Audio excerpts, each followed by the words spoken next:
Dans la bataille pour le pouvoir en Côte d'Ivoire, Alassane Ouattara s'est fait plus offensif cette semaine, alors que Laurent Gbagbo paraissait de plus en plus isolé sur la scène internationale.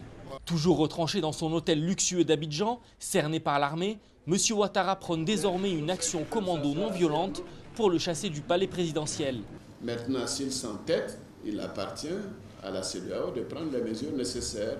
Et ces mesures peuvent inclure la force légitime. Alors, la force légitime ne veut pas dire une force contre les Ivoiriens. C'est une force pour enlever Laurent Gbagbo.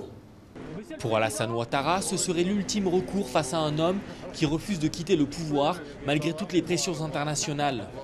Déjà interdit de séjour en Europe et aux États-Unis, Laurent Gbagbo n'a désormais plus accès à ses avoirs américains, gelés par Washington. Et ses ambassadeurs ont été déclarés persona non grata par Londres et Ottawa. Mais Laurent Gbagbo continue à rendre les coups. Il a annoncé l'expulsion des ambassadeurs britanniques et canadiens.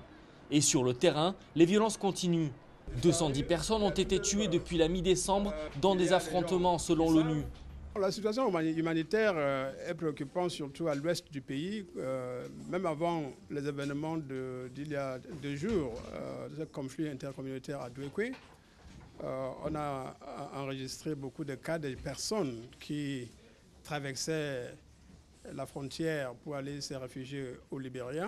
Une mission des pays de l'Afrique de l'Ouest devrait revenir à Abidjan bientôt. Une nouvelle tentative pour éviter une opération militaire régionale à haut risque contre Gbagbo que beaucoup redoutent.